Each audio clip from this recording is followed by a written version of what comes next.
జ్యోతిష శాస్త్రంలో శుక్రగ్రహానికి ఒక ప్రత్యేకమైన స్థానం ఉంటుంది. శుక్రుడు సంపదలకి, విలాసాలకి అధిపతి. అటువంటి శుక్రుడు డిసెంబర్ 20వ తేదీన ధనుసు రాశిలోకి ప్రవేశించాడు. శుక్రుడు డిసెంబర్ 30వ తేదీన పూర్వాషాఢ నక్షత్రంలోకి సంచారం చేయబోతున్నాడు. పూర్వాషాఢ నక్షత్రానికి శుక్రుడు అధిపతి. శుక్రుడు తన సొంత నక్షత్రంలో చేసే సంచారం కొన్ని రాశుల వారికి అదృష్టాన్ని తీసుకొస్తుంది. శుక్ర నక్షత్ర సంచారం కొన్ని రాశుల వారికి భారీ సంపదను తెచ్చిపెడుతుంది. ముఖ్యంగా శుక్ర సంచారం మేషరాశి, తులరాశి, ధనుస్సు రాశి జాతకులకి అదృష్టాన్ని ఇస్తుంది. శుక్ర సంచారం కారణంగా అదృష్టవంతులు అవుతున్న రాశులు ఎవరు ఏంటి అనేది తెలుసుకుందాం. మేషరాశి. శుక్ర సంచారం మేషరాశి జాతకులకి ప్రయోజనాలు చేకూరుస్తుంది. ఈ సమయంలో మేషరాశి వారి ధైర్యం, శౌర్యం పెరుగుతాయి. కొత్త కెరీర్ అవకాశాలు కలుగుతాయి. వ్యాపారవేత్తలు గణనీయమైనటువంటి లాభాలను చూస్తారు. వ్యాపారంలో పెట్టుబడులు పెట్టేవారు లాభాలు పొందే అవకాశం ఉంటుంది. ఈ సమయంలో ఆరోగ్యం మెరుగవుతుంది. మానసిక ఒత్తిడి తగ్గుతుంది. నిరుద్యోగులకి ఉద్యోగాలు వస్తాయి. ఇది మేషరాశి వారికి శుభ ఫలితాలను ఇచ్చేటువంటి కాలం. తులారాశి. శుక్రుడు నక్షత్ర మార్పు తులారాశి జాతకులకి శుభప్రదంగా ఉంటుంది. ఈ సమయంలో తులారాశి వారి వ్యక్తిత్వం మెరుగుపడుతుంది. వివాహితులు సంతోషకరమైనటువంటి వైవాహిక జీవితాన్ని ఆస్వాదిస్తారు. అవివాహితులకి వివాహ ప్రతిపాదనలు వస్తాయి. తులారాశి వారు ఇంట్లో సానుకూల వాతావరణాన్ని పొందుతారు. చేసే పనిలోనూ వ్యాపారంలోనూ పురోగతిని చూస్తారు. వ్యాపారవేత్తలకి మంచి లాభాలు ఆర్జిస్తారు.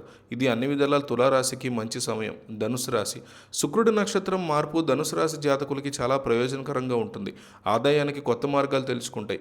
వివాహము, ప్రేమ జీవితానికి సంబంధించిన సమస్యలు పరిష్కారం అవుతాయి. కొత్త ప్రాజెక్టులు ప్రారంభించడానికి ఇది అనుకూలమైన సమయంగా ఉంటుంది. సామాజిక స్థితి మెరుగుపడుతుంది. కుటుంబ జీవితం బాగుంటుంది. ఆర్థిక పరిస్థితి మెరుగుపడుతుంది. అన్ని విధాలుగా ధనుసు రాశి వారికి ఇది కలిసి వచ్చే అవకాశం కింద ఖచ్చితంగా చెప్పుకోవచ్చు. కన్యారాశి. కన్యారాశి వారికి కూడా మంచి జరుగుతుంది. మహాలక్ష్మి రాజయోగం కారణంగా వీరికి వాహనాలు, ఆస్తులు సంపాదించే యోగం ఉంది. ఇక విలాసవంతమైన జీవితాన్ని గడిపే అవకాశం ఖచ్చితంగా కనిపిస్తోంది. రాజకీయాల్లో ఉన్నవారికి ముఖ్య బాధ్యతలు వస్తాయి. ఉద్యోగంలో ఉన్నవారికి పదోన్నతులు వస్తాయి. జీతం పెరిగే అవకాశం ఖచ్చితంగా కనిపిస్తోంది. కెరీర్ మీకు సంతృప్తికరంగా ఉంటుంది. కన్యారాశి జాతకులు విలాసాల కోసం ఖర్చు చేస్తారు. ఈ సమయం మీకు అన్ని విధాలా లబ్ధి చేకూరుస్తుంది. ధనుసు రాశి. ధనుసు రాశి వారు నేటి నుంచి శుభ ఫలితాలు పొందబోతున్నారు. మీరు చేసే పని అందరి మన్ననలు పొందుతుంది. అవివాహితులకి వివాహ ప్రతిపాదనలు వస్తాయి. సమాజంలో పేరు ప్రతిష్టలు పెరుగుతాయి. ఉద్యోగం చేసేవారికి పదోన్నతులు వస్తాయి. భాగస్వామ్య వ్యాపారాలతో ఊహించిన దానికంటే మంచి లాభాలు వస్తాయి. జాతకంలో నిలిచిపోయిన ప్రాజెక్టులు ఊపందుకుంటాయి. ఈ సమయంలో కోరుకున్నటువంటి కోరికలన్నీ తీరుతాయి. కుంభరాశి. కుంభరాశి వారికి మహాలక్ష్మి రాజయోగం కలిసి వస్తుంది. ఈ రాశిలో 11వ ఇంట్లో కుజుడు, చంద్రుడు కలిసి ఉండడం వల్ల సానుకూల ప్రభావాలు చూడవచ్చు.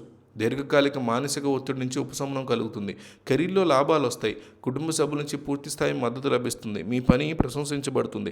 ఆర్థిక పరిస్థితి మెరుగుపడుతుంది. కొత్త ఆదాయ వనరులు కనిపిస్తాయి. మీ పొదుపు సామర్థ్యం ఖచ్చితంగా పెరుగుతుంది. అన్ని విధాలుగా ఇది మేలు చేకూర్చే పరిస్థితి.